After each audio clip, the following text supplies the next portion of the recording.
지난주에 이어서 신앙생활이라고 하는 큰 주제를 가지고 오늘은 신앙생활의 중심이 되는 예배에 대한 말씀을 함께 나누려고 합니다.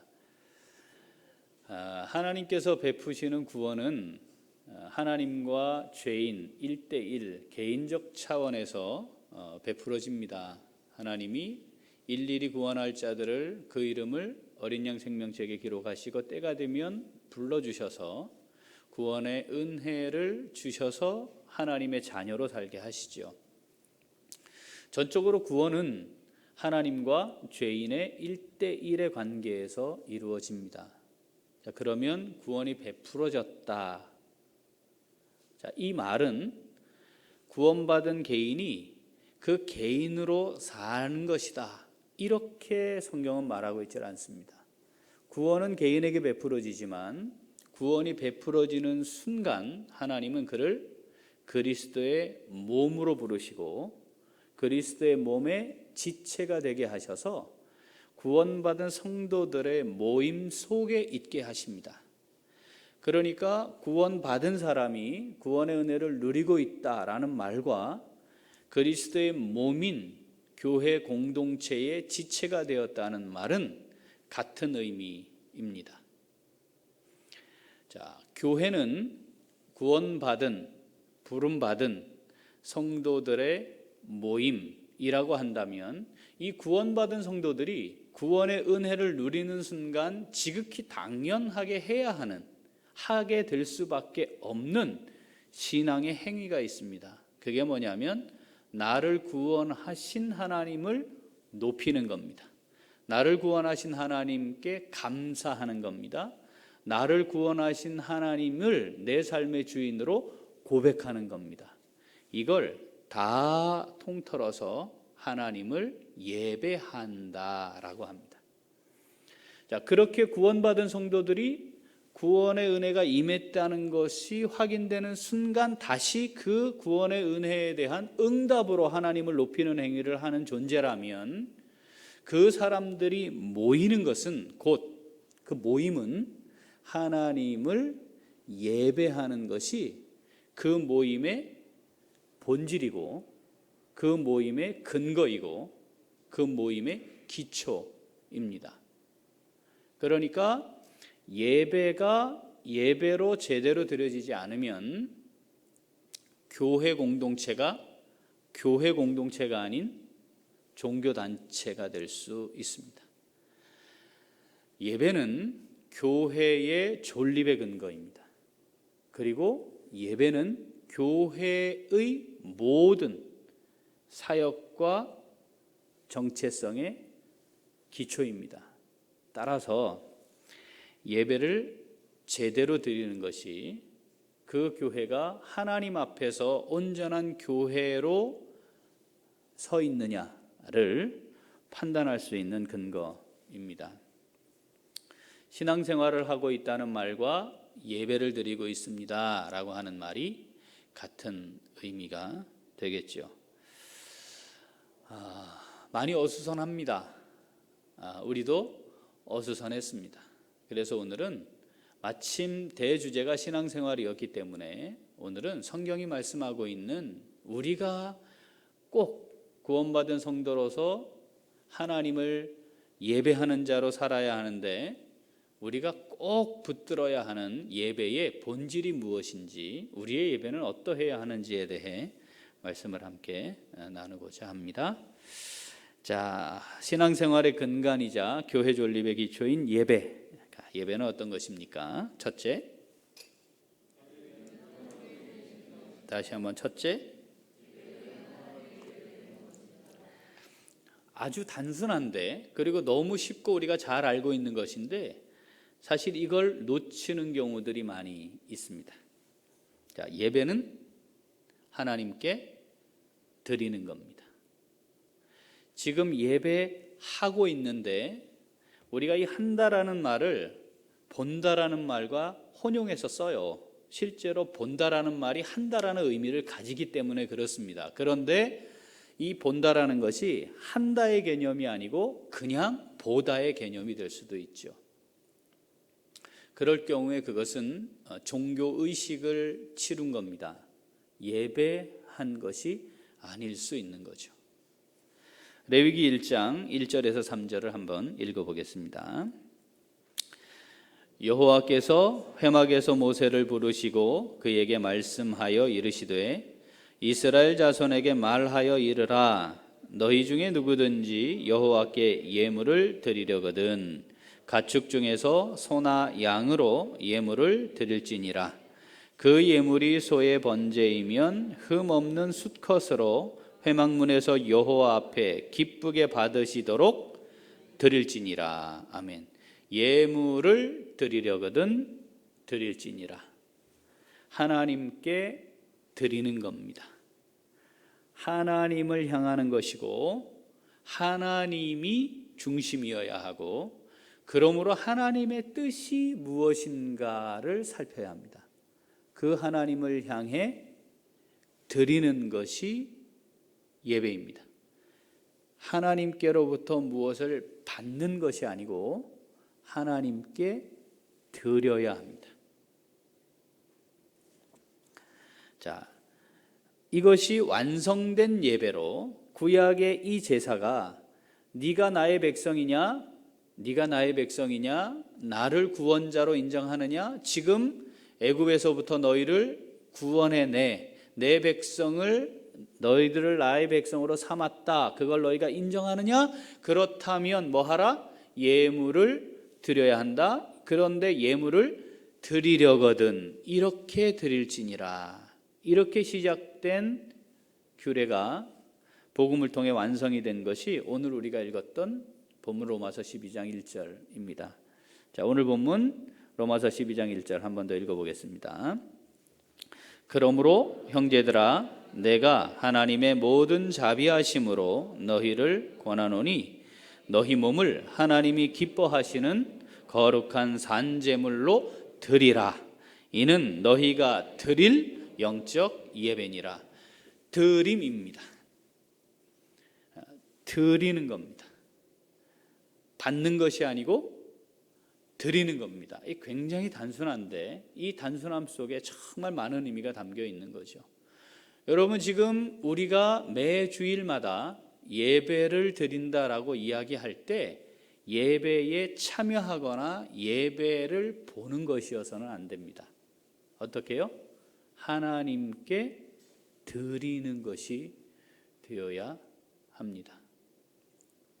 하나님을 향해 드림이라고 하는 개념이 명확하지 않아서 우리가 다양한 형태의 이상한 예배라는 용어를 썼어요. 교회가 모여서 무엇을 하는 걸 다 예배라는 용어를 썼어요. 사람을 향하는 것도 예배라는 용어를 썼죠. 잠깐 드리는 예배도 있었어요. 전도회 모임 하는데 자, 잠깐 예배 드리고 해야겠습니다. 이걸 꼭 해야만 되는 것처럼 결혼식을 결혼 예배라고 부르기도 합니다. 이 굉장히 어처구니 없는 일이거든요. 결혼하는 부부가 되는 두 사람을 향한 거잖아요. 회갑 예배 이런 용어도 썼고요. 돌 예배. 자, 이건 다 예배가 하나님을 향하여 드려져야 한다는 사실을 놓친 거죠. 자, 예배는 첫 번째 어떻게 하나님께 드리는 겁니다. 여러분, 지금 우리가 앞에 예배의 순서들을 통해 우리를 하나님께 드리고 있어야 했던 거죠. 찬양팀이 어떤가를 본다든지, 성가대가 오늘은 어떤 곡을 연주하는가를 듣는다든지, 오늘은 반주자가 어떻네, 오늘은 목사님이 저 넥타이를 하고 오셨네, 눈에 보이긴 하지만 그것이 예배를 드리고 있는 그 과정 속에서 나의 주의를 빼앗아 가지 않도록 주의해야 돼요. 지금 하나님께 드리고 있는 중인 거니까. 자, 예배는 드림입니다. 드리는 겁니다. 자, 거룩한 산제물로 드려야 하는데 무엇을 드리라고요? 우리의 몸을 드리는 겁니다. 뭘 드려요? 우리의 몸을 드리는 거예요. 지금 하나님을 향해 우리의 몸이 하나님께 드려지고 있어야 되는 거죠. 자, 그것이 예배입니다. 자, 예배는 어떤 겁니까? 자, 둘째. 다시 한번 둘째. 자, 그럼 드리는 것인데 드린다는 것에 또 중요한 요소가 하나 더 있어요. 그게 뭐냐면 하나님이 기뻐하시도록이에요. 자, 다시 우리 레위기를 읽어보겠습니다. 1장 2절 3절. 이스라엘 자손에게 말하여 이르라. 너희 중에 누구든지 여호와께 예물을 드리려거든 가축 중에서 소나 양으로 예물을 드릴지니라. 그 예물이 소의 번제이면 흠없는 수컷으로 회막문에서 여호와 앞에 기쁘게 받으시도록 드릴지니라.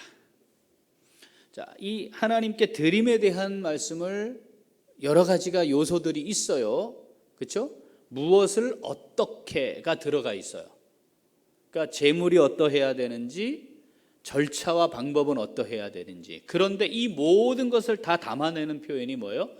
하나님이 기쁘게 받으시도록. 그러니까 예배를 통해 하나님이 기뻐하시도록 이라고 하는 이 전제를 놓쳐버리면 이 기쁨, 이것을 통해 받는 감동, 이것을 통해 우리가 일반적으로 표현하는 은혜, 자, 이런 것들이 누구를 중심으로 할 수 있어요? 나를 중심으로 할 수 있어요. 사람이 중심이 될 수 있어요. 자, 하나님이 기쁘게 받으시도록. 자, 요겁니다. 자, 이것이 복음을 통해 완성됐어요. 완성된 예배에서는 뭐라고 말하는가? 다시 로마서 12장 1절 읽어보겠습니다. 그러므로 형제들아, 내가 하나님의 모든 자비하심으로 너희를 권하노니 너희 몸을 하나님이 기뻐하시는 거룩한 산제물로 드리라. 이는 너희가 드릴 영적 예배니라. 자, 하나님이 기뻐하시는, 자, 기뻐하시도록 드려야 돼. 이건 누구의 뜻, 누구가 중심이 되어 누구를 위해 해야 된다는 거예요? 하나님이죠. 그렇죠? 그걸 놓치면 의식으로 끝나기 쉬워요. 예배 시간 내도록 하나님을 향하여 지금 드려지고 있고 선포되는 말씀을 통해 우리를 다시 드려야 돼요. 어떻게 하죠? 응답함으로 드리는 거예요. 그래서 예배를 계시에 대한 응답 이렇게 표현합니다. 진리의 말씀이 선포될 때에 아멘으로 응답함으로 다시 드리는 거죠. 그러니까 모든 순서는 다 하나님을 향해 드리는 것인데, 자, 하나님이 기뻐하시도록이에요. 하나님을 기쁘시게 드려야 하는 거죠. 자, 여기에 중요한 요소가 있습니다. 하나님이 기뻐하시는데, 하나님이 기뻐하시는 예배가 되려면 첫 번째는 자원하는 마음이에요. 자원하는 마음. 레위기에 너희가 내게 예물을 드리려거든. 자, 예물을 드려야 한다. 지금 가지고 와라. 드려야 하는데 이렇게가 아니고 너희가 예물을 드리려고 하는 마음이 있거든 이에요. 하나님이 구약의 내내 선지자를 통해 뭘 말씀하시고 있냐면 제사는 드려지고 있는데 그 제사를 드림에 있어 하나님을 향한 사랑하는 마음이 없이 형식으로 지켜지고 있는, 드려지고 있는, 그런데 하루에 상번제로 아침과 저녁에 절대로 멈추지 아니하고 제사가 드려지고 있지만 하나님을 향한 마음이 없는 것에 대해 계속해서 진노하시고 책망하셨습니다. 심지어는 어떻게 말씀하셨죠? 저것들 헛되이 와서 나한테 이거 하지 않도록 누가 좀 성전문을 좀 닫아줘라 좀 제발. 내 마음은 내게서, 너희들의 마음은 내게서 멀다 라고 말씀하심이 바로 그런 것이죠. 자원하는 마음이 있어야 합니다. 가장 좋은 것을, 최상의 것을, 하나님을 향하여 내가 가지고 있는 사랑과 감사의 마음을 담아 하나님께 드리고자 하는 그 마음이 하나님을 기쁘시게 하는 겁니다. 우리가 자녀들 키워보잖아요. 부모를 향한 아이의 마음이 우리를 기쁘게 하지, 마음이 없는 용돈이 우리를 기쁘게 하는 게 아닙니다. 같은 원리이죠. 자, 하나님이 기뻐하시도록 드리는 것 뭐라고요? 자원하는 마음의 첫 번째. 두 번째는요, 하나님이 정하신 방법대로예요. 하나님이 정하신 방법대로예요. 소, 양, 염소 등등이 하나님께 드려져요. 비둘기, 가루들이 드려졌어요. 아니 근데 그거 아니면 또 어떻겠어요? 예를 들어 제가요, 소가 없어요, 송아지가 없어요, 양도 없어요. 근데 제게 개가 있어요. 하나님, 제가 마음을 다 해서 이걸로 드릴게요. 안 된다는 겁니다. 이게 좀 부실하지만, 흠도 있지만, 잘못됐지만, 그런데 하나님 제 마음 받아주세요 하고 흠 있는 거를 드려서도 안 된다는 거예요. 하나님이 받기를 원하시는 그 방법대로 드리는 것을 하나님이 기쁘게 받으세요. 뭘 요구하시는 걸까요? 흠 없는 것을 준비하기 위해 어떻게? 하나님을 늘 기억하고 돌아보고 살피고 그 재물을 하나님께 흠 없이 드리기를 원하는 삶의 모습을, 그 마음을 받기를 원하신 겁니다. 돈 주고 흠 없는 사다가 하나님께 드리는 거 원치 않으신다니까요. 그런 마음 때문에 성전 안에서 그거를, 재물을 준비하도록 하기 위해 다양한 형태의 강도의 구별이 되게 만드는 일들이 일어나는 거죠. 멀리서 왔으니까, 다른 나라에 왔으니까, 또는 그 지역의 화폐가 다르니까 화폐를 바꿔야 그걸 사고, 그러니까 그 안에 그것을 통해 이익을 취하고자 하는 자들이 함께 다 같이 모여 있으며, 그들은 뭐에 관심이 있어요? 흠 없는 재물이 하나님께 드려지고자 하는 것을 내세워 자기의 이익을 취하는 것이었다, 이 말입니다. 하나님이 원하시는 방법은 방법대로 절차를 따라, 그리고 하나님이 원하시는 것을 드려야 해요. 하나님이 원하시는 것을 드려야 해요. 이것을 완성된 예배로 로마서에서는 뭐라고요? 거룩한 산 제물. 그런데 뭐라고요? 우리의 몸. 거룩한 산 제물, 거룩한 상태가 되어야 한다는 걸 의미하는 겁니다. 근데 우리가 거룩합니까? 우리가 거룩하지 않아요. 그런데 어떻게 거룩한 산 제물로 드릴 수 있나요? 하나님께 드려지기 전에 거룩한 상태를 회복해야 되죠. 그래서 우리의 예배 전에 뭐가 있어요? 회개 기도가 있는 겁니다. 이 회개를 제대로 이해를 못하기 때문에 회개 기도가 제대로 안 되고 있는 경우들도 종종 있지만, 그럼에도 불구하고 하나님을 향해 거룩한 산제물로 드려져야 한다는 것을 우리가 함께 고백하는 거죠. 그래서 회개의 시간을 갖는 겁니다. 하나님이 우리의 모습 이대로 받으세요. 그렇지 않습니까? 용납하세요. 수용하세요. 그런데 하나님께 예배하러 나올 때는 우리의 있는 모습 그대로이지만 죄 있는 모습 그대로는 아니라는 것을 놓치지 말아야 합니다. 우리의 연약함을 돌보시고 우리와 동정하시고 우리와 통감하시기까지 하는 분이시지만 죄 있는 모습을 그대로 받으시는 것은 아니라는 것을 놓치지 말아야 해요. 그래서 거룩한 산제물로 드려져야 합니다.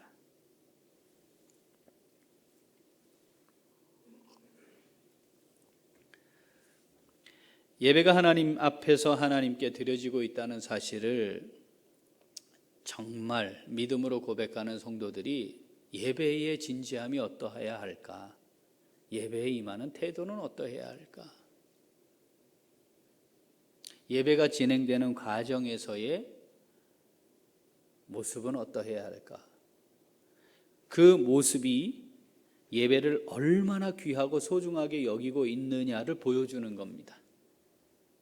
그것을 우리가 스스로 하나님 앞에서 늘 돌아보고 점검하고 살펴야 합니다. 거룩한 산제물이 되고 있는 것인가?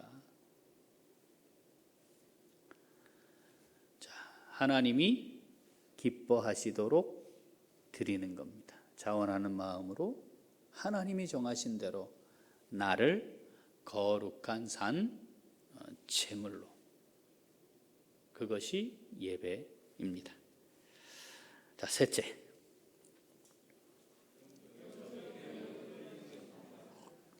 다시 한번 셋째, 자, 영적 예배로 드리는 겁니다. 자, 영적 예배라는 말은 의식과 형식이 진행되고 있기 때문에 그걸 잘 드려진 예배라고 할 수 없다는 겁니다. 이 안에 매우 중요한 요소가 있어요.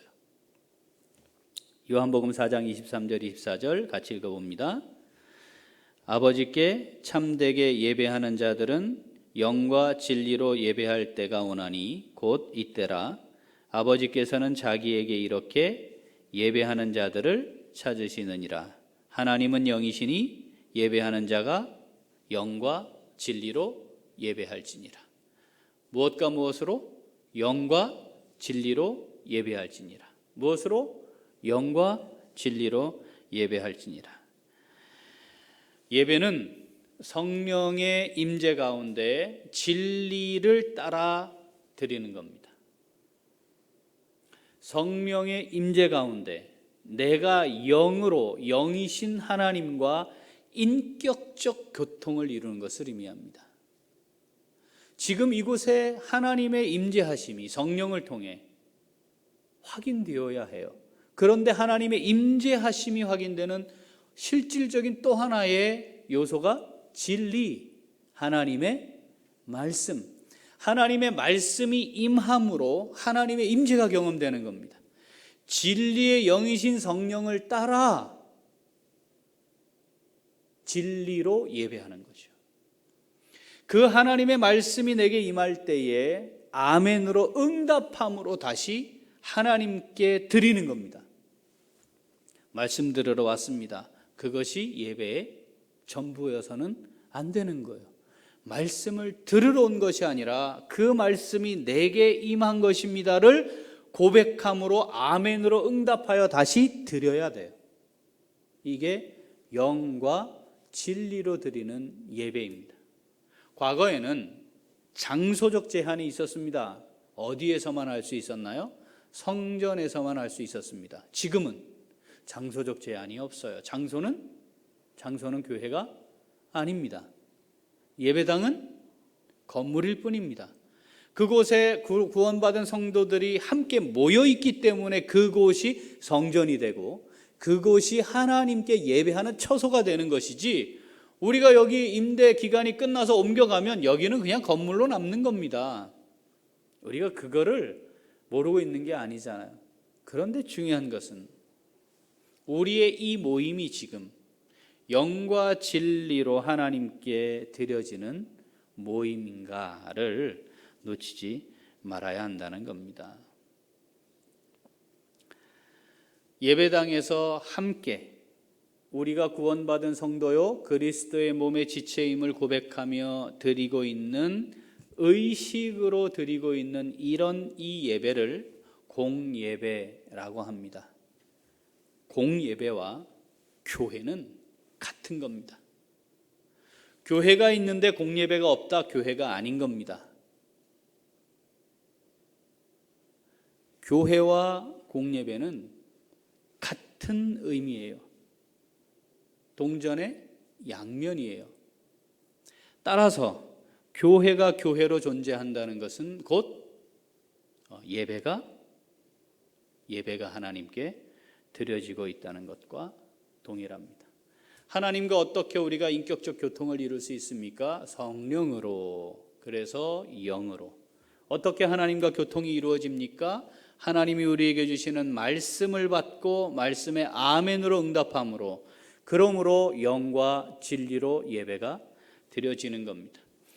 우리가 그리스도의 몸을 이루었기 때문에 그리스도의 몸으로 모여 예배해야 합니다. 자, 이것이 영적 예배, 우리가 드려야 하는 영적 예배입니다. 그동안 우리가 드려왔던 예배는 어떠한지 우리가 진지하게 살펴야 합니다. 여러분, 예배하셨습니까? 지금 예배하고 계시나요? 앞으로도 예배하실 건가요? 하나님을 향해 드려지는 예배가 되어야 합니다. 하나님을 기쁘시게 하는, 하나님이 기쁘시게 받는 예배가 드려져야 합니다.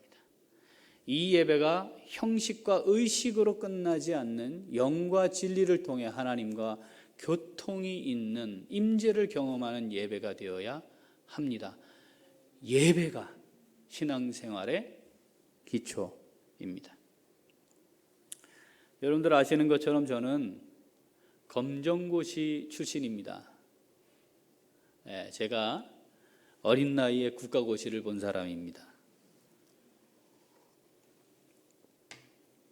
지금도 검정고시는 시험 주일날 보죠. 예수 믿은 지 얼마 되지 않았습니다. 그런데 제게 정말 오랜 시간 동안 눌림이 있었습니다. 학교를 자퇴하는 건 자퇴하는데 자퇴하고 나서 검정고시라는 걸 알아보니까 이게 주일날 시험을 치는 거예요. 정말 깊은 고민을 했습니다. 한동안. 검정고시를 보러 가야 하는가? 내가 예배를 빠지고 검정고시를 보러 가야 하는가?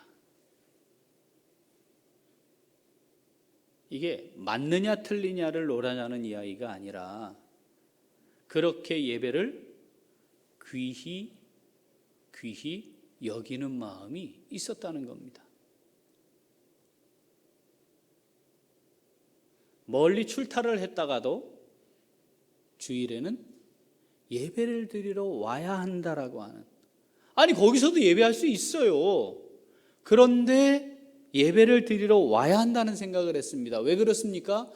예배가 의식을 참여하는 것이 아니라 그리스도의 몸인 우리 공동체가 하나님을 향하여 드리는 것이었기 때문에 그렇죠. 이건 장소적 개념에 갇힌 것도 아니고 우리만 드리는 것이 유일한 것이다라는 이야기를 하는 게 아니었습니다. 주일의 예배가 방해받지 않도록 하기 위해 토요일은 예배를 준비하는 날이어야 된다라고 우리가 함께 배웠습니다.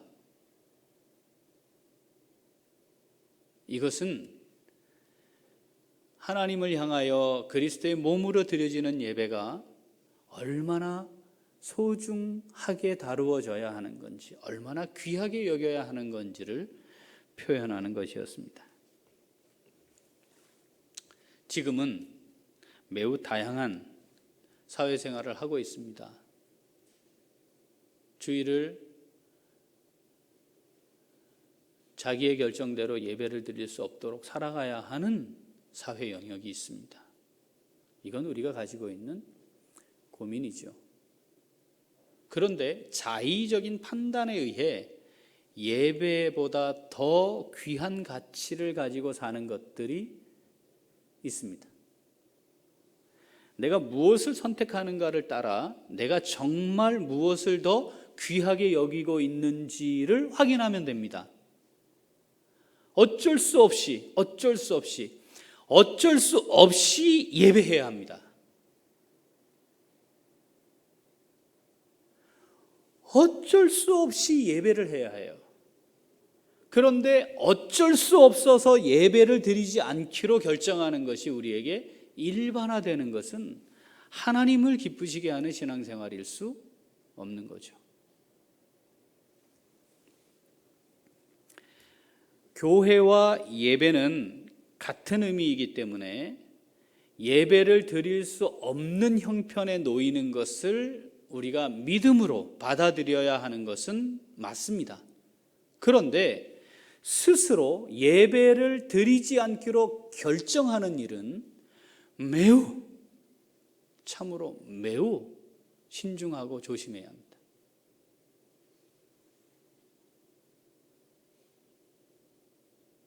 예배를 드리지 않기로 결정하는 일, 중단하기로 결정하는 일, 표현을 이렇게 할 수 있어요. 우리가 모이기로 했던 그 장소에서는 예배를 드리지 않습니다. 이 표현은 맞을 수도 있어요. 그런데 예배를 중단하기로 결정하는 일은 매우 주의해야 합니다.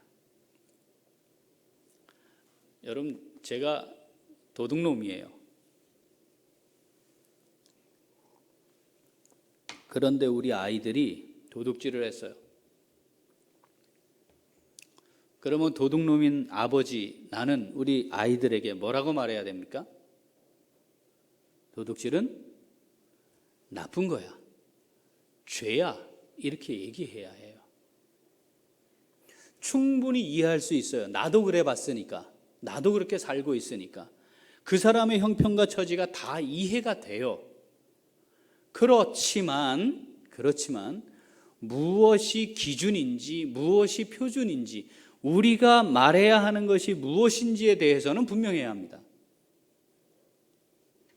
교회는 죄인들이 모여 있습니다. 그래서 우리 안에 연약함이 있어요. 허물도 많아요. 각각의 실수와 범죄도 있어요. 그런데 이 안에 모이는 거예요. 그렇다고 해서 교회가 거룩함의 표준을 포기할 수는 없는 겁니다. 여러분, 예배하고 있는 우리 중에 한 잔씩 하시는 분들이 있어요.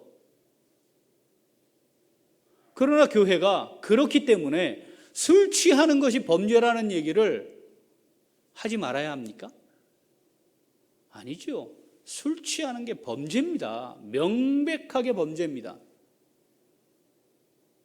그것 때문에 상처받아요? 그것 때문에 어려워해요? 그래도 성경은 술 취하는 것이 범죄여 하나님의 나라를 유업으로 이어받을 수 없는 일이라고 기록했으므로 그걸 이야기해야 합니다. 우리가 이 안에 탐욕으로 가득 찬 부자들이 드글드글하다 합시다. 부자는 천국에 들어갈 수 없다는 이야기를 선포해야 하는 겁니다. 그게 교회입니다.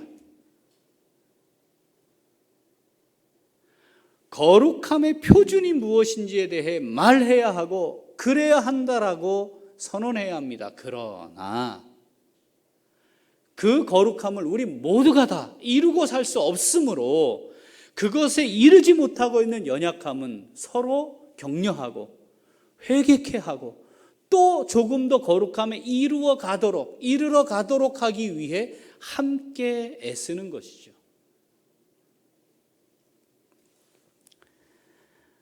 지금 우리가 드리고 있는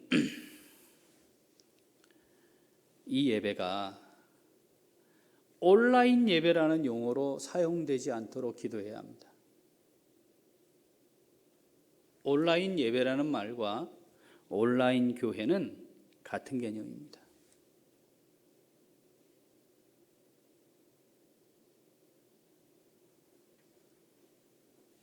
도구로 사용해서 예배할 수 있도록 하자. 우리 도구로 쓰잖아요. 지금 다 영상 매체를 쓰고 도구로 쓰잖아요. 그죠? 그건 가능하지만 온라인 예배라는 용어를 쓰는 순간 온라인 교회가 생기는 거예요.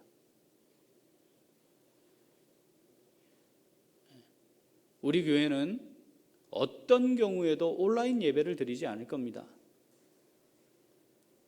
우리 교인들 100% 온라인 예배를 드리기를 원하면 저는 이 교회에 있지 않을 겁니다. 온라인 예배는 드려서는 안 돼요. 영상 매체를 활용한 예배 형태를 바꿉시다. 그건 이제부터 깊이 숙고해 볼 문제예요. 본인의 의사와 상관없이 공예배에 참여할 수 없는 이들이 있습니다.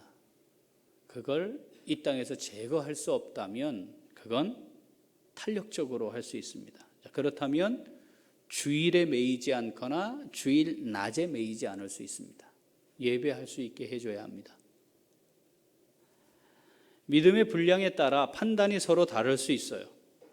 그들을 향한 예배도 열려 있어야 합니다. 때로는 어떤 지역에서는 선교적 목적에 따라 주일 또는 정해진 처소가 아닌 곳에서 예배할 수도 있습니다. 그것도 열려 있습니다. 임시적으로 또는 비상 상황에서 예배 형태를 달리할 수도 있습니다. 그런데 그리스도의 몸으로 함께 모여 성령의 임재 가운데 진리로 드려지는 인격적 교통이 전제된 예배를 포기해서는 안 되는 거죠. 제가 드리는 말씀은 교회가 드리는 공예배를 말하고 있습니다.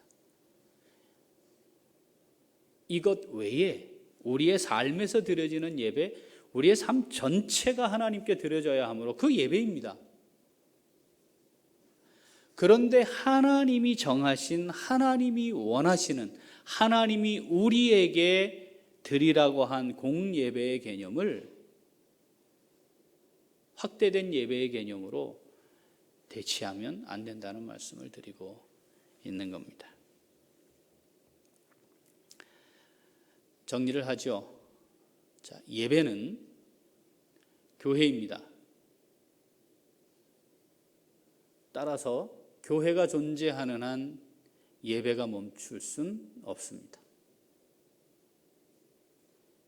예배의 형태는 바뀔 수 있습니다.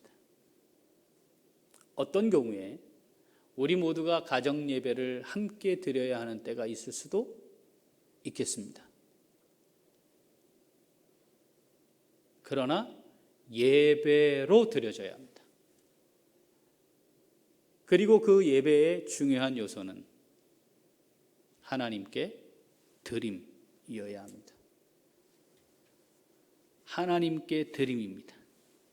하나님이 기뻐하시도록 드려야 합니다. 그리고 성령과 진리로 인격적 교통이 이루어지는 예배로 드려져야 합니다. 하나님이 이번 이 과정들을 통해 하나님이 정말 우리에게 무엇을 말씀하고 계시는가, 사실 우리가 좀 집중해 보아야 합니다. 여러분 들으십시오. 예배가 얼마나 귀한 것이었는지, 정말 예배가 얼마나 소중한 것인지, 우리에게 예배할 수 있는 은혜가 정말 넘치도록 부어져 있었다는 사실에 감사해야 합니다. 그리고 이제는 우리가 가정으로 모여 예배해야 되는 때가 있을 수 있겠구나. 우리 가정이 하나님을 향하여 예배하는 공동체가 되어야 하겠구나. 그렇게 해야 되는 상황이 됐을 때 우리는 어떠해야 할까? 이제 정말 준비해야 하고, 어쩌면 지금이 우리에게 하나님이 그것을 준비시키시는, 또 예비케 하시는, 우리가 그것을 진지하게 다시 한번 돌아보게 하는 하나님의 연단의 과정이 아닌가 생각해 보게도 됩니다. 하나님께 우리의 몸을, 우리의 삶 전체를 드려 예배하는 우리의 삶이 예배가 되기까지 성숙함에 이르러가면 좋겠습니다. 의식으로서 드려지는 이 공예배가 기초가 되어서 하나님께 드리는, 하나님을 기쁘시게 하는 영과 진리로 교통함을 확인하는 것이 하나님이 우리를 세우신 바로 그 자리에서도 실현되어서 우리의 몸, 우리의 살아있는 우리의 삶을 하나님께 멋진 예물로 드리는 우리의 삶 전체가 예배가 되는 믿음으로 사는 신앙생활 멋지게 이루어갈 수 있는 우리 교회, 우리 모두가 될 수 있기를 소원합니다. 기도하겠습니다. 하나님,